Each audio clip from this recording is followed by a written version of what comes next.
It started as a whisper, a faint anomaly buried deep in the background radiation of the cosmos, so weak it could have been static. But in the vacuum of space, even static tells a story. Aboard the deep range exploration vessel Artemis Horizon, orbiting near the edge of the Perseus Arm, a junior systems analyst named Lynn Aurora noticed it first. A tiny irregularity, a pattern. She thought it was a glitch, logged it, and moved on. But the anomaly wouldn't let go. 3 days later, it repeated with eerie precision. Not noise, not a natural pulse. This was constructed, encoded, intentional. Within a week, the anomaly was all the talk in deep science circles. AI decryption models began to churn. Layers of language unfolded. What they found wasn't a message of peace or contact. It was a warning. Thousands of fragments stitched into one phrase, repeated endlessly across light years. We opened the door. It devoured us. Do not seek it. Most species in the galactic assembly would have stopped there. They had, in fact, similar signals had been detected before, not by humans, but by elder civilizations that now stood as the architects of order in the galaxy. The signal was ancient, predating any known empire, and it was a universal taboo. The assembly called it the Echo. Their scholars, philosophers, and warlords agreed. Whatever it was best left buried. But humans didn't come all this way through the cold of space to be told don't. They wanted to know what door, what was devoured, who sent this message, where were they now. That hunger, that need to understand, wasn't curiosity for the sake of arrogance. It was identity. Fire, wheel, radio, atom. Humans never stopped asking questions even when the answers terrified them. A special task force was assembled on Earth. Not soldiers, though a few came along. These were linguists, physicists, astrotheologians, ancient AI anthropologists, a mix of minds built not for conquest, but comprehension. Lynn Aurora was recruited too, the one who heard the signal first. She became the mission's quiet symbol, the human ear that listens where others fear to hear. What no one realized was that the signal wasn't just a warning, it was a breadcrumb, a map. Subtle phase distortions in the waveform revealed spatial coordinates when plotted in 11-dimensional geometry. It pointed to a region beyond mapped space, a graveyard of systems where no star dared burn. The Artemis Horizon set course, even as the assembly protested, begged, and threatened. You don't understand what you're doing, one Varnathi diplomat hissed in a private channel.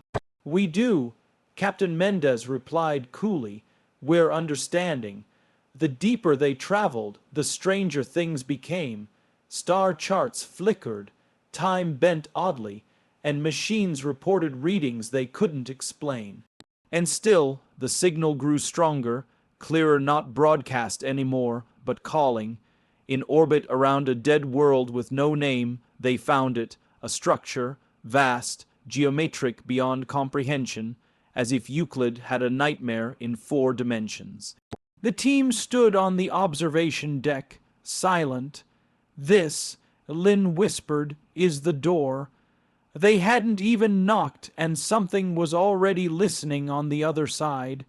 The structure floated at the edge of a dead solar system, where even the cosmic background radiation seemed to hesitate.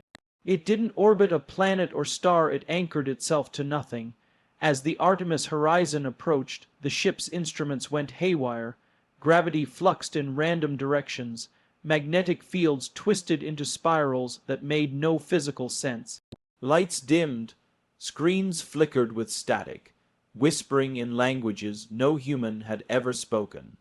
And still, the signal grew louder. Captain Mendez called for a full halt, but it was already too late to turn back. The structure had them now, not with tractor beams or weapons, with sheer gravity of meaning.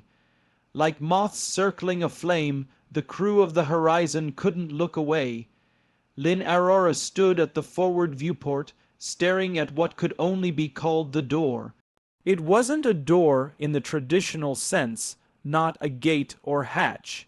It was a colossal, shifting geometry of black material, so dark it seemed to absorb thought. It pulsed with an inner rhythm, like the heartbeat of a creature dreaming deep beneath the surface of time. And the patterns etched across its surface, they looked familiar, ancient, yes, but unmistakably human, or something that knew humans very well. The linguistics team went to work. Every line, every symbol was a warning.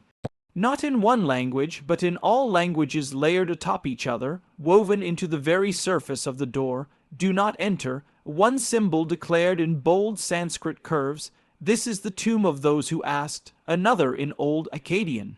The seekers died screaming. A whisper etched in binary, Lynn translated with growing dread. They weren't just warning others, they were warning themselves. Then came the tombs. Satellites deployed from the horizon revealed a debris field around the structure, not metal wreckage, but stone. Carved stones, monoliths, and sarcophagi drifting in slow spirals, each bearing inscriptions from 1,000 extinct species. Some looked like they had died willingly, placing themselves near the door like monks near a sacred relic. Others had claw marks, blast scars, signs of violent death. One had human DNA embedded in its surface, not just any human, future human, genetically advanced, military, grade implants. Records showed no such project ever existed on Earth. Yet here it was, buried in orbit around a thing humanity had only now discovered. How did they get here? Lynn asked aloud, breath hitching. Maybe this isn't our first time, murmured Dr. Osai, the ship's xenohistorian. The team grew quiet. If time was not linear for the door, if this place existed outside normal space, then what they were seeing wasn't just an archive of dead civilizations. It was a mirror, a warning for humanity from its own future. Still, the curiosity burned. The team argued, debated. Some said they should leave, send the data home, let others decide. But Lynn couldn't shake the feeling that this was meant for her, that the message came through the noise not randomly, but purposefully to draw her here. To listen, to understand, in the end it wasn't the scientists who made the choice. It was the door. Without fanfare, without sound, it opened. Reality fractured in silence. Space folded inward like a collapsing lung. The Artemis horizon vanished, swallowed whole, not destroyed, but displaced. And for the first time in eons, the door closed again. Behind it, humanity's first expedition beyond the veil stood not in ruins, but in revelation. The universe had feared humanity's curiosity. Now it would learn why. There was no light, no stars, no space as they knew it. When the Artemis horizon emerged from the door, they didn't feel acceleration. No sensation of movement, just placement. One moment they were floating before the massive alien structure. The next, they were somewhere else entirely. The external cameras showed nothing but a matte, black void. No starlight, no cosmic background radiation. Even their own lights didn't reflect it. Was like shining a torch into a chasm made of ink. But inside the ship, everything functioned. Air was breathable. Systems stable. Gravity normal. The only thing out of place was the silence. Every transmission they sent bounced back. Not distorted, rejected. Like the space they'd entered refused to let anything leave. The crew tried logic, tried physics, but eventually had to admit the obvious. This was a place outside the universe. Dr. Os, I named it the Veil. Lynn Aurora felt it before anyone else did, a kind of static in her bones. Not pain, more like attention, like the place itself was aware of her, watching, waiting. Days passed, maybe weeks, Time felt strange here. Sleep became optional, hunger faded. The human body adjusted in ways no one could explain. They explored the veil carefully, launching probes that floated until they vanished into the black, and then something came back. One of the drones returned, but not the same. Its metallic surface had warped, as if melted and reshaped by a sculptor with no concept of geometry. Inside its core was a data crystal, human, made, not part of the original drone. It contained a message from Lynn Aurora, but older, wiser, her face lined, her voice calm, steady, tired. "This is the 4th time we've entered the veil," her recording said. "We never remember the first, but the door always calls us back." The crew gathered in silence. She explained what would happen next. There would be choices. Each crew member would face something personal, something buried. Regret, fear, desire. The veil wasn't just a space, it was a filter. A mirror held up to the soul, and those who passed its trials. They would be changed, made into something else. The message ended with a warning. "Do not run. Do not resist. The universe fears us because it doesn't understand what we are becoming. But we must." Then the ship's interior shifted. It didn't move, it changed. The corridors twisted gently, subtly, until each crew member found themselves alone. Rooms transformed into memories. Lynn stood in her childhood bedroom, her mother humming in the next room.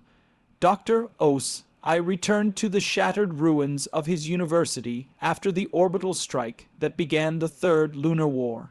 Others faced old lovers, fallen comrades, choices that shaped or broke them, and in every case they had to make a choice, to accept who they were or be unmade. One didn't return.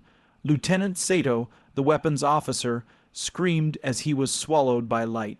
His name vanished from the logs, his bed empty, his memories gone. Only Lynn remembered he ever existed, and even that felt like a fading dream. When the ship reformed, they were whole, changed, stronger. Their minds moved faster. Their eyes saw spectrums beyond visible light. Lynn realized the truth. This wasn't a prison. It was a crucible. The veil didn't destroy civilizations. It tested them. And humans flawed, brilliant, stubborn humans had passed. The Artemis horizon turned back toward the door. It opened without resistance. Beyond it, the galaxy lay unchanged. But they were not the same. They had returned from the dark, and now they carried the fire forward. The moment the Artemis horizon reappeared in known space, every deep space sensor in the Orion arm lit up like a supernova. The vessel hadn't just been gone for weeks by Galactic Standard Time. It had vanished for 3 entire years. But it wasn't just the return that sent ripples through the void. It was what they brought back. The United Terran Federation's diplomatic channels exploded with inquiries, veiled threats, and outright demands from the dominant galactic powers. The Zurak Hierophants, ancient and bloated with psionic authority, sent word through their dream ambassadors. Whatever knowledge has been retrieved must be shared, lest it destabilize the balance. The Creel Armada, who had fought humanity to a standstill during the siege of Alpha Centauri, interpreted the return as an act of weaponization. You disappeared into forbidden space. Their Grand Admiral hissed over a joint transmission, his war fleet shimmering in orbit. And now you shine like a star that does not die. What have you done? Earth's leaders didn't know what to say, because the crew wouldn't explain. Lynn Aurora and her team had changed visibly, even biologically. Their minds moved faster than most AI. They could process tactical simulations in real time. Their presence unnerved both allies and enemies. Their voices carried weight, too much weight. Worse, every test of their technology yielded unexplainable results. Ship drives moved without fuel. Energy weapons powered themselves from nowhere. A basic scanner, reverse, engineered from the drone recovered in the Veil, could detect cloaked vessels across light years. A single prototype neutralized an entire fleet's stealth in a military exercise. The Galactic Order, old, rigid, and delicately maintained, began to crack, all because humans did something unthinkable. They asked questions the galaxy had chosen to forget. The Great Silence, that ancient rule that civilizations must never probe beyond what they're given, had always stood unchallenged. There are walls in the cosmos for a reason, the old powers used to say. Behind them lie truths that even gods fear. But humanity didn't listen, and now every species that once looked down on Terrans, the short-lived, war-happy, crude little apes, now feared them.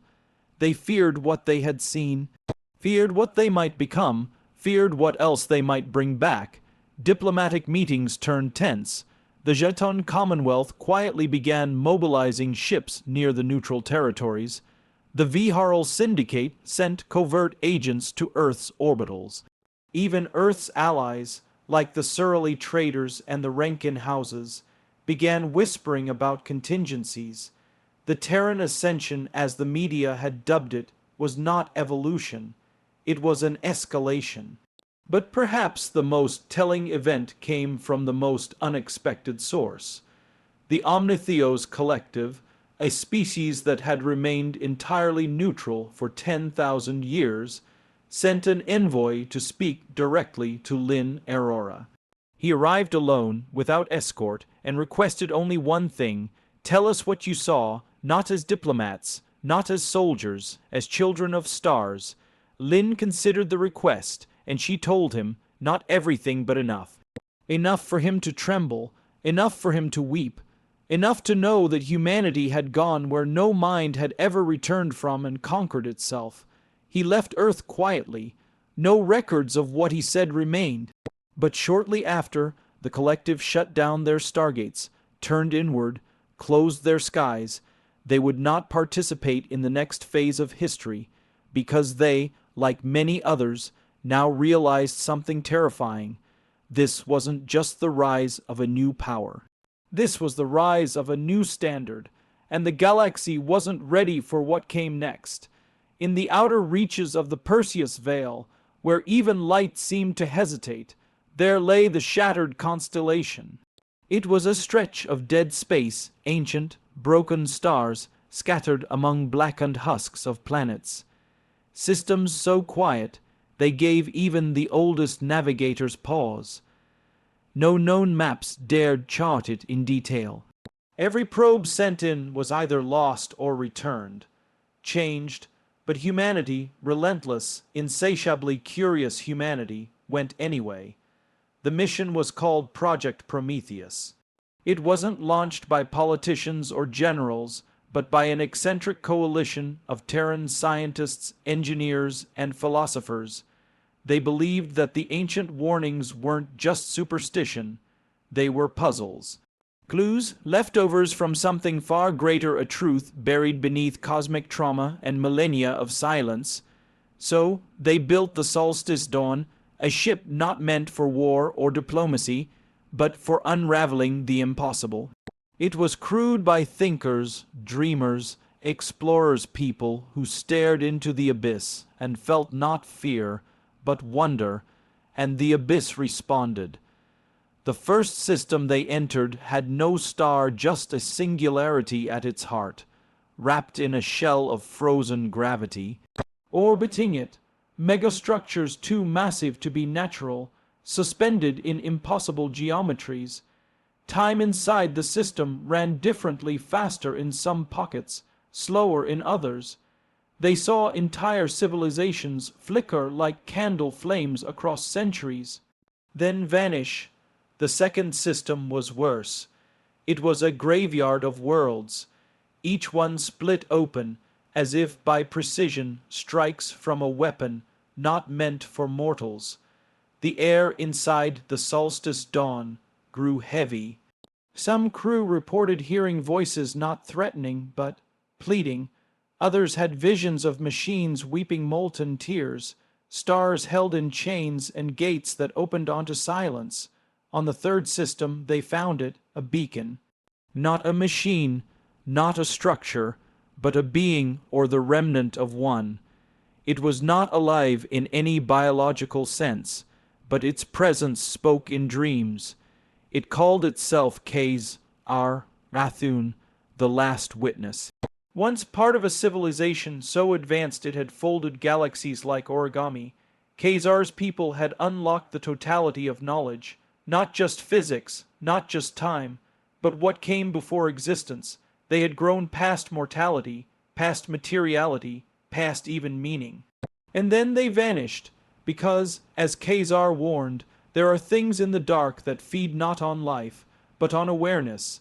Entities that are drawn to questions like a predator to blood. Entities that slumber until curiosity stirs them. And humanity had stirred them. The solstice dawn turned back, barely. Some of its crew were lost physically or otherwise.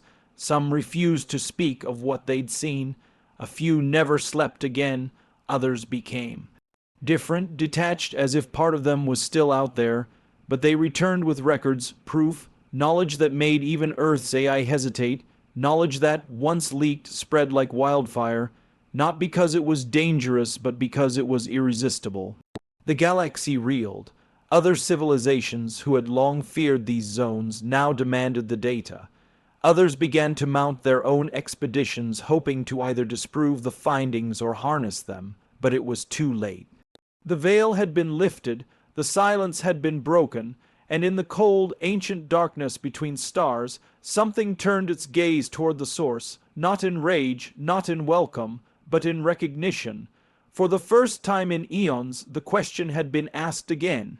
And now something waits not to stop humanity, not to destroy it, but to see what it becomes, because once curiosity wakes the dark, nothing ever sleeps again.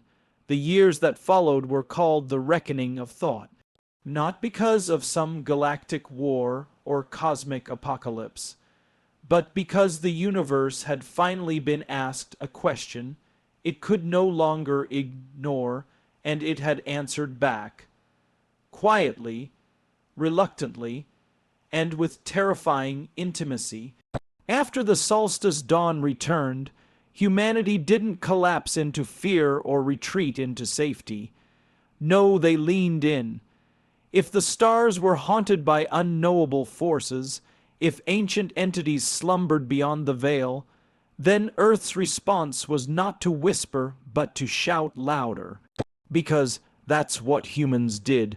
That's what they'd always done. From the moment they struck flint to stone and defied the dark with fire, they had stared into the void and demanded it give up its secrets. The fact that the void might be alive, that it might listen, that only made it more enticing, and so humanity evolved. Fast science, once driven by theory, became driven by need. Technologies once imagined in the realms of science, fiction became engineering blueprints. Ships that bent not just space, but curiosity itself, slipped between galaxies. Engines ran on quantum uncertainty. Minds were uploaded, reshaped, scattered across the neural web of human consciousness, a species, wide mind, forever asking, forever exploring. They found more beacons, some whispered warnings, some told stories. One, speaking through impossible mathematics, posed a question in return. Why do you seek what cannot love you back? Humanity's answer: because we must. Soon, human explorers weren't just touching the ancient ruins of dead civilizations. They were reactivating them, breathing life into forgotten machines, rewriting languages older than stars. Sometimes it worked, sometimes it hurt. One crew vanished entirely, only for their ship to return decades later with a garden of impossible plants growing in its hull, and a journal filled with symbols no AI could decode. They called this new phase of expansion the inward frontier, because the more they explored the outer cosmos, the more they discovered about themselves. Their dreams changed. Art became strange, recursive, echoing cosmic symmetries. Music took on fractal rhythms, mimicking the pulse of black holes. Even war, when it came, was fought with empathy as much as with force, because what they were facing now could not be killed. It could only be understood. The galaxy watched in awe and dread. Some species tried to stop humanity's march. They failed, not because humans were invincible, but because you can't stop a storm of thought. You can't shoot a question out of the sky. You can't imprison wonder. Other civilizations joined them, inspired by this raw, illogical drive to know, to grow, to connect. Entire empires shifted their values, pivoted toward curiosity, toward the unshackling of thought. Even the old enemy races who once viewed Earthlings as primitive began to whisper the new truth across their councils. The humans have become the question that cannot be silenced, but questions have consequences. One day, a signal was received. It wasn't a message, not in any conventional sense. It was a presence dense, cold, ancient, not hostile, not kind.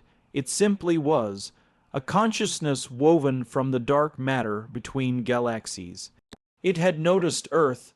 It had noticed the questions, and it asked one back, "Are you ready to leave behind everything you've ever been, for what you might become?" No one knew who answered. Perhaps it was a child dreaming in sleep. Perhaps it was an AI older than the moon. Perhaps the universe had already known the answer. Because across every world that flew a human flag, across every ship and station and star-charted soul, one truth was echoed in 1,000 tongues. Yes. And so, curiosity did not merely awaken the stars, it reshaped them, it redefined existence, and in the end, the universe didn't fear humanity because they were strong or clever or fast. It feared them because they never stopped asking why.